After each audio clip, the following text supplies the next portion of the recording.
د خبرونو سرټکی. د امنیه قماندانۍ لخوا د ښار په مرکزي چوک کې د بیلبورډونو نصبول مسؤلین له دې کار څخه موخه د اسلامي امارت د مشرتابه پیغامونو او د اسلامي احکامو خپرول یادوي.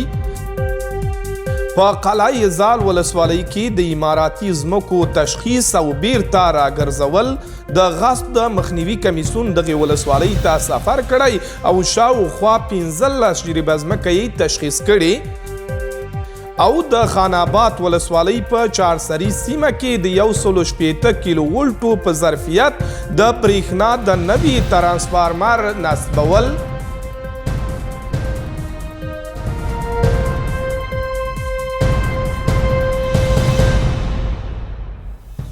د تلویزیون لیدونکو سلام، ستړي مشئ. نن سه شنبه د 1440 سپوږمیز کال د جماد الاول شلمه د 1401 لمریز کال د لیندۍ یا قوس 22مه چې د 2022 زیږدیز کال د سپتامبر له 14 نیټې سره سمون لري. بشپړ خبرونه زه ایمل اقتاش یم.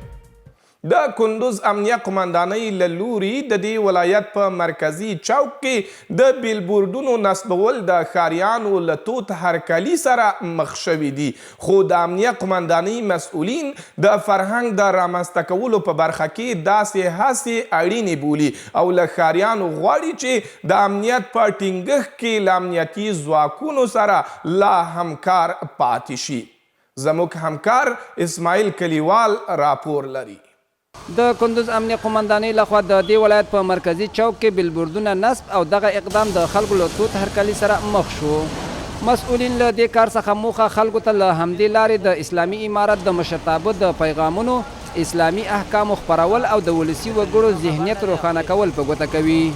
د کندوز ولایت امنیه قماندانۍ د رهبرۍ مقام لخوا چې د لومړي ځل دپاره کوم برېښنایي بیلبورډونه د ښار په څلور لارو کې نصب شوي دي، په دې کې به ولس ته د فکري او عقیدوي پوهاوي په موخه د امیر المؤمنین حفظه الله فرمانونه او ارزښتناکه ویناوې او همداراز د کورنۍ چارو چارسنبالی وزیر الحاج خلیفه سراج الدین حقانی مهمه او ارزښتناکه ویناوې نشریږي او همداراز به د هغو مسؤلینو نمبرونه او ادرسونه چې د ښار د امنیت تأمین په غاړه لري په دې کې نشریږي چې د موږ ولس وکولای سي کله له مشکل سره مواجه کیږي له دوی سره په رابطه کې سي او هغه زیرک مسؤلین هم په وخت سره مشکلاتو ته رسیدګي وکړي. بل لور ته بیا ښاریان د امنیه قماندانۍ د دې اقدام هرکلی کوي او وایي چې د داسې کړنو په ترسروي به ښار تر بل هر وخت ښکلا پیدا کړي او له ښاریانو څخه یې په ساتنه ټینګار کوي.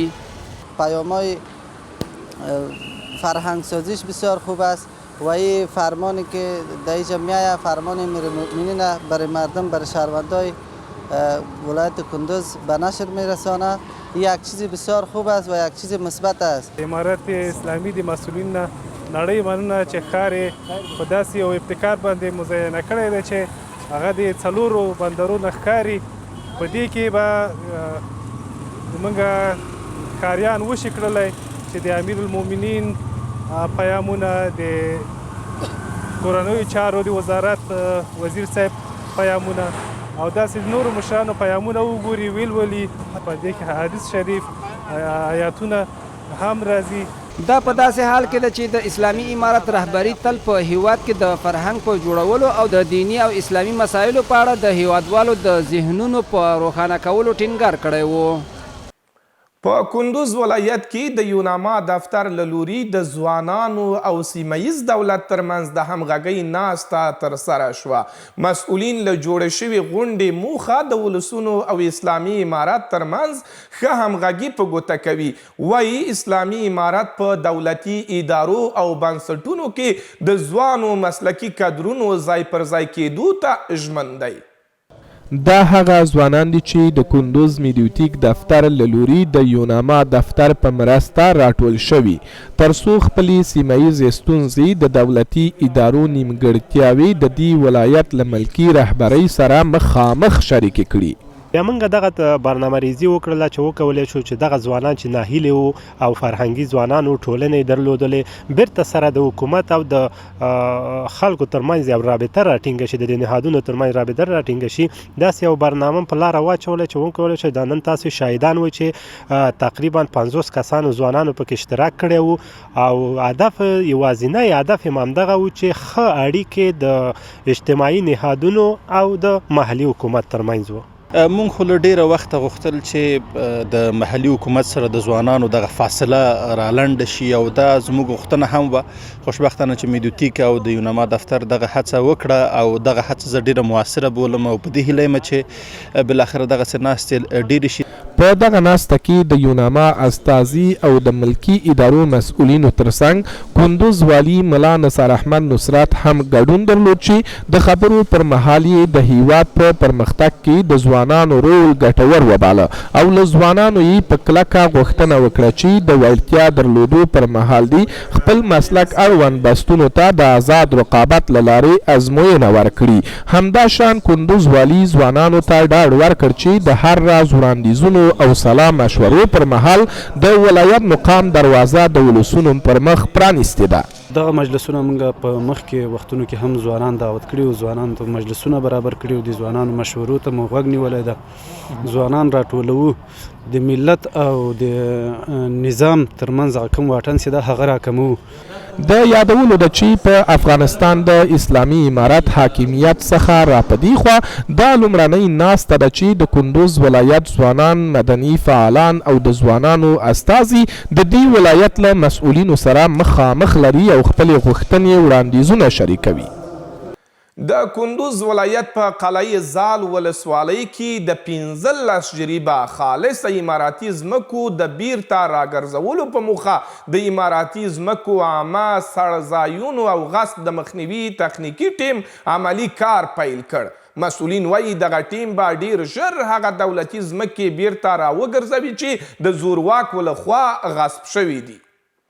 زموږ همکار محمد الله ارچیوالي په اړوند راپور چمتو کړی. د تخنیکی بورډ د دریمې کاري اونۍ په لړ کې د یاد بورډ د عملي کار په دویمه ورځ د تخنیکی بورډ رئیس او غړو د مخکني پلان له مخې د بغرکول د ګورختیپي په سیمه کې د قلیزال ولسوالۍ د بغیچ او خوشتیپي ولسونو د ستونزو د حل او د 15,000 جریبه خالصه اماراتي ځمکې د بیرته راګرځولو په موخه قلیزال ولسوالۍ ته تللي او د دې ولسوالۍ له ولسوال او قومي مشرانو سره یې ناسته کړې. د دې ناستې په پیل کې د قلیزال ولسوال مولوي زلمی اسامه غونډې ته د یادې ولسوالۍ قومي مشرانو معرفي ترڅنګ د بورډ غړو ته یې په دې ولسوالۍ کې د دولتي او غیر دولتي ځمکو په اړه معلومات وړاندې کړل. په همدې مهال بیا د کندوز امنیه قمندانۍ د امنیت امیر مولوي دوست محمد عبیده د ځمکو د غصب په اړه خلکو ته معلومات ورکړل او د رسول الله صلی الله علیه وسلم د احادیثو او سنتو له مخې د موضوعاتو پر وړاندې د اسلامي نظام مسؤلیت بیان او د دغې ولسوالۍ له قومي مشرانو څخه یې د دولتي ځمکو د غصب په تشخیص کې د همکاري غوښتنه وکړه. بل لور ته د کندوز د کرنې رئیس مولوي امان الله حسن د غصب شویو ځمکو او د هغې د بیرته راګرځولو په اړه د امیر المؤمنین حفظه الله صادر شوی فرمان له خلکو سره شریک کړ او زیاته کړه چې په یادو سیمو کې شاوخوا 15,000 جریبه د امارت ځمکه بیرته خلکو ته په اجاره ورکول کیږي او که چیرې د سیمې خلک د دولتي ځمکو اجاره کولو ته چمتو وي نو د قانون ریاست د قانون او طرزالعمل په اساس ورته په بشپړه توګه اسانتیاوې رامنځته کړي او ځمکې به په اجاره ورکړل شي او په دې سره به د دولت عواید هم لوړ شي. د یادونې وړ ده چې په دې ناسته کې تخنیکي بورډ د قلیزال ولسوال او د کرنې رئیس ته لارښوونه کړې چې په راتلونکي کې د غصب د مخنیوي په موخه دې فرمان ژر تر ژره عملي کړي. په لومړي ځل 15 کسه مجاهدین له 3 میاشتنیو مسلکي او تخنیکي زده کړو وروسته فارغ شو. مسؤلین وایي یادو مامورینو ته د ادارې کمپیوټر انګلیسي برخو کې 3 میاشتنۍ روزنه ورکړل شوې ده. دا هغه 15 کسه مجاهدین دي چې تازه د دولتي ادارو په تشو بستونو کې مقرر شوي او دندې پر مخ وړي چې له نن څخه 3 میاشتې وړاندې د ادارې کارونو ښه ترسروي په موخه د تخنیکي او مسلکي زده کړو امریت له لوري ورته د پوهاوي روزنیز سیمینار جوړ شوی و. انشاءالله تعالی څه وروسته له دې به کومو مجاهدینو څه دغه زده کړي دي د موږ ډېر پیاوړي او لایقه قدر استادانو لخوا نه دوی ته ښودنه وسوه څه په دې کې دوی 3 میاشتو کې پوره زده کړې وکړلې او په آخر کې امتحان ترنه واخیستل سو. په امتحان کې دا کسان کامیابه سو او دوی ته هم د افغانستان اسلامي امارت د تخنیکي او مسلکي زده کړو ادارې لخوا نه تصدیق پاڼې ورکړلې. د دوی تعداد د موږ د اوله دوره کې 15 نفره وو او دومه دوره هم 45 ورځنی کورس ده چې هغه به نن شروع کیږي او 45 ورځو کې به دوی ته اداري زده کړې او په څنګ کې کمپیوټر ورسره تدریس کیږي د موږ د استادانو لخوا نه. په ورته مهال هغو مامورینو چې په یاد روزنیز سیمینار کې برخه لرله او نن یې د فراغت سندونه ترلاسه کړي خوښ بریښي. د اسلامي امارت څخه د دا راز جوړو شوو سیمینارونو د دوام غوښتونکي دي. دا کورس 3 میاشتنی کورس و چې 3 میاشتې مخکې موږ دې ته شروع کړی وه د اداري کارکوونکو د ظرفیت د لوړوالي لپاره اداري مدیریت او انګلیسي او کمپیوټر مضمونونه موږ ته تدریس راکول کېدو.